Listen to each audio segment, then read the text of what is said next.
I'm not going to start with a topic or with advice. I'm going to start with one woman, an ordinary woman, just like you or your close friend. For nearly 10 years, she dyed her hair the same color, cool, blue-black. Once, at 40, that shade looked bold on her, striking. People noticed her, it suited her, and she got used to thinking that this was her color, once and for all. The one that made her look good, with no room for debate. And then, recently, something very small happened. She needed an ID photo.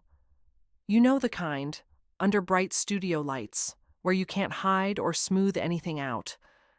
And when she saw the finished picture, she was at a loss. In the photo, her face seemed dim. Shadows had settled under her eyes, shadows she'd never noticed in real life, in her bathroom mirror. And the black hair sat heavy on top, dense and thick, making her look harsher. Older. Several years older than she actually was. So she goes to her stylist and says honestly, with no plan at all, "I'm tired of my reflection. I just don't know what exactly to change. I can't suggest anything specific. I'm just tired." The stylist didn't do anything radical. There was no revolution, no drastic move. She simply shifted the color from black to a warm, dark chestnut and added a few soft highlights right around the face. That was it. And she got out of the chair looking like a different woman. A woman with a lively face, a rested face, as if she'd come back from vacation, slept well, grown younger, and yet no one, not a single friend, could point to one thing and say exactly what had changed. And you know what she said when she looked in the mirror? She said, "Why, after all these years, have I never tried something different?" That's the question I want to begin our conversation with today, because it seems to me that so many of you have just recognized yourselves in this story. Your color, the one you've long since gotten used to. Your, well, why change anything? It's fine as it is. And that faint, quiet disappointment when you look at a recent photo? Hello, my dears. If this is the first time we're meeting, I'm so glad you stopped by. And I want you to understand right away. I'm not here to teach you how to live or to tell you, with a clever expression, that you're doing everything wrong. Quite the opposite. I'm more like a friend who just happens to know about color and style and who really wants you to like yourself. Just liking yourself when you catch your reflection in a shop window for a second. Today, I want to tell you about 5 hair shades that, after 50, work almost like a time machine. I'm not exaggerating at all. No injections, no surgery, no filters or phone edits that you'd be embarrassed to show in real life. Just color. The very color you can confidently ask your stylist for this week. And I want to warn you about 2 things right away, so you'll want to stay until the end. First, among these 5 shades, there's one that will definitely surprise you. I'm almost sure you've never even thought of it for yourself, and that's a huge mistake. And second, and this, to me, is the most interesting part, one of the 5 options isn't about dye at all. Not at all. And it may turn out to be the strongest of them all. So don't leave early, or you'll miss exactly the thing that can change the most for you. And before we dive into the details, I have one small favor to ask. I'm terribly curious about who you are, my dear viewers, and what color your hair is right now. Let's do this. Leave me just one number in the comments. 1 if you're dark-haired right now, brunette or brown-haired. 2 if you're light, blonde. 3 if you already have gray hair, partial or full, and you don't dye it. And 4 if you're red-haired or have a warm coppery shade. Just one number. It really matters to me. I want to understand exactly who I'm speaking to right now. And later, you'll be curious to come back and see. Are there many of us here, or just a few? And finally, 2 promises. 2 little gifts waiting for you at the very end. First, I'll give you a test, a very short, honest test in the mirror that takes less than a minute.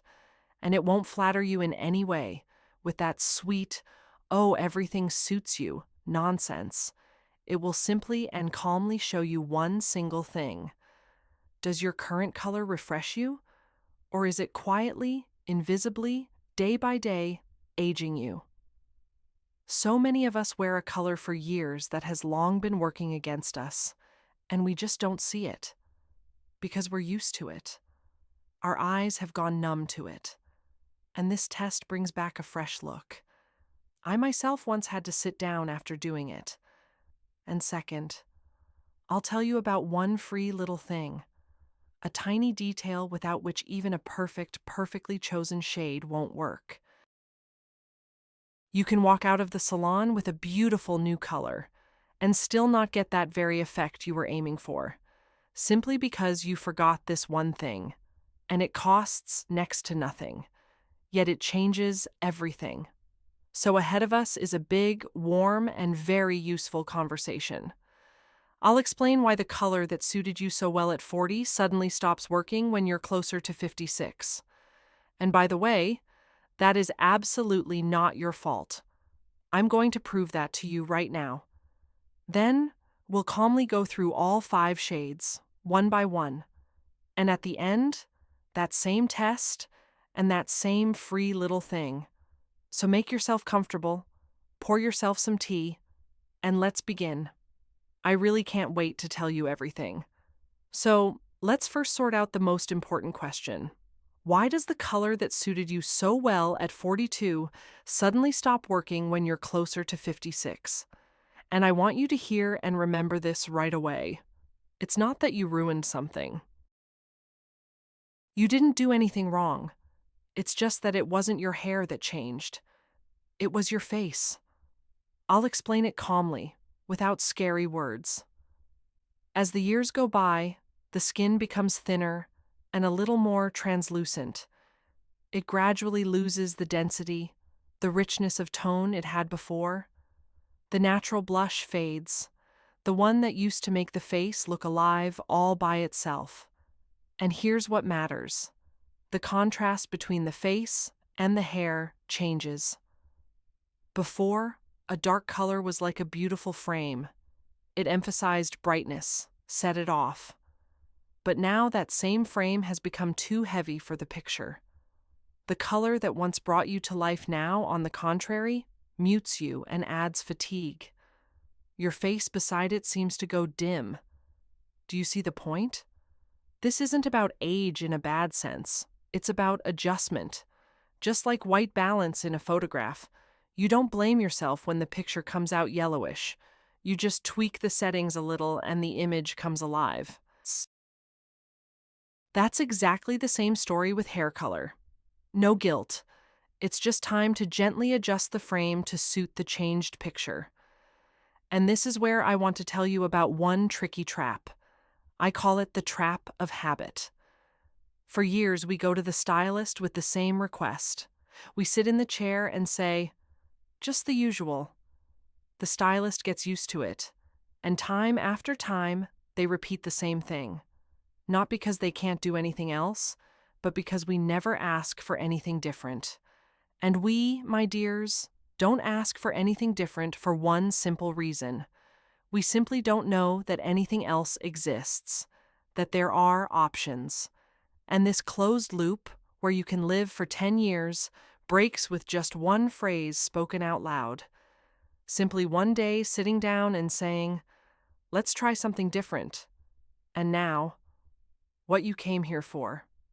5 shades.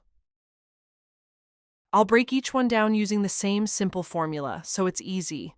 What it's called, what it definitely is not, what it's similar to, why it makes you look younger, who it suits, and how exactly to ask for it at the salon. Shade number 1, Warm Nut Blonde. Let me say right away what it is not. It's not platinum, and it's not that cool, white, icy blonde that I affectionately call the fridge color.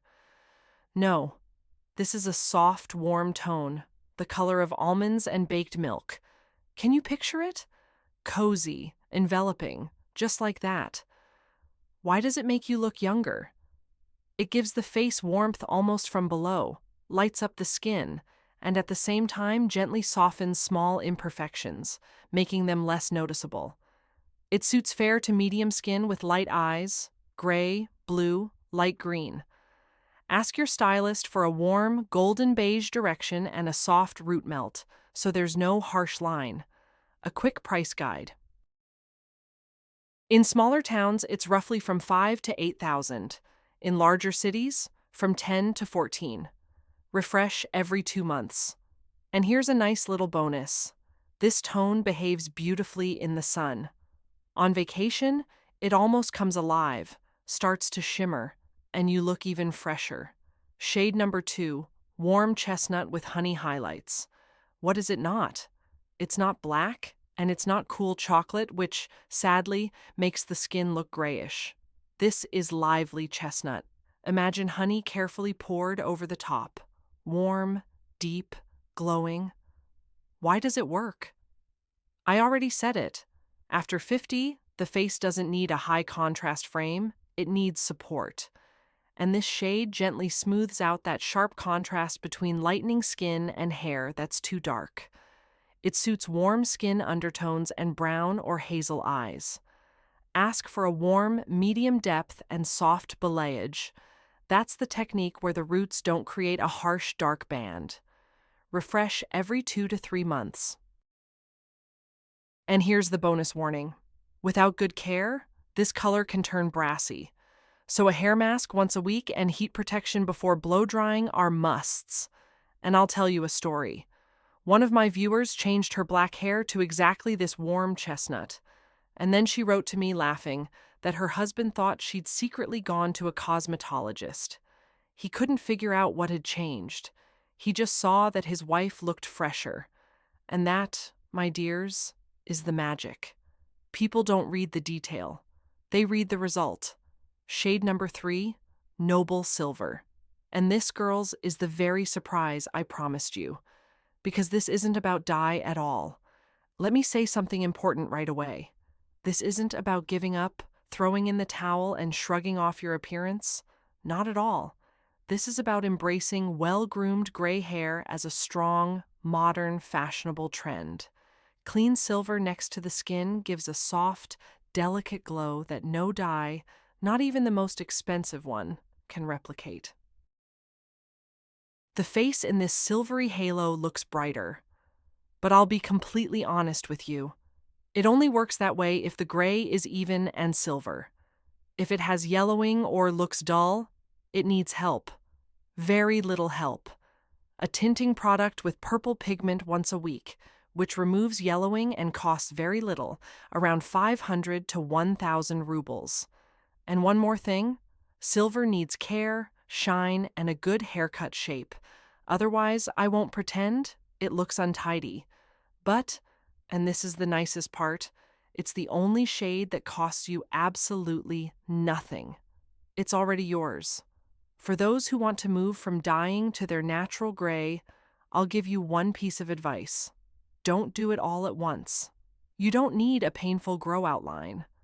Transition gradually, by slowly lightening strands over several months, gently, without stress, without that very line that's so embarrassing to hide. I intentionally put silver in the middle of our list. So you could take a break from talking about dye and look at the issue more broadly. And the next shade, the 4th, will probably surprise you the most with its depth. But I'll tell you about it, and about the last 2 and the bravest of the 5 in the second half of our conversation. So, don't go anywhere. Well, my dears, I promised you that the second half of our conversation would begin with a shade that would surprise you with its depth. And here it is.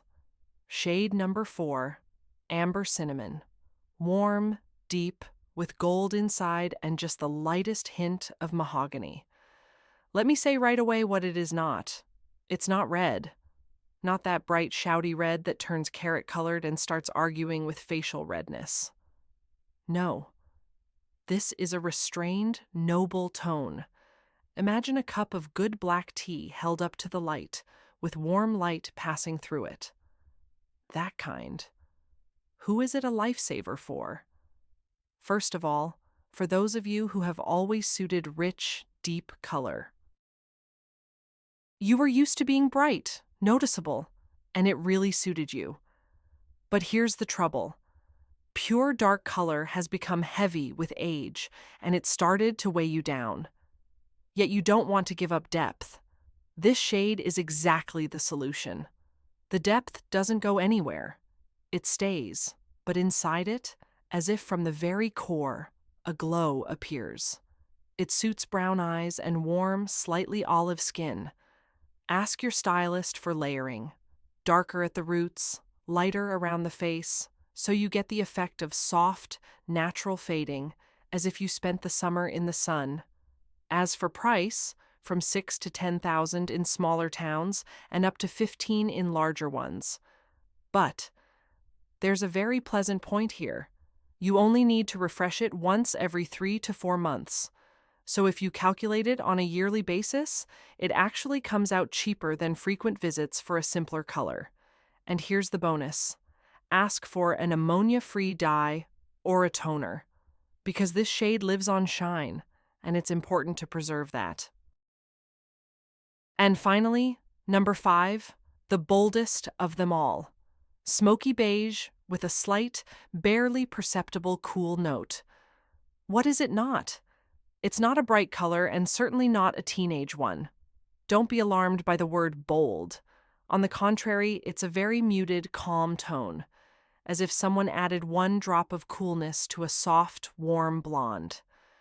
And here's the surprising part, and I'm saying this completely sincerely.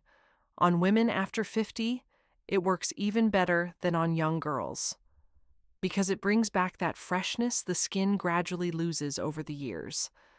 Young women don't need anything brought back to them, but you do. It suits porcelain and rosy skin with light eyes.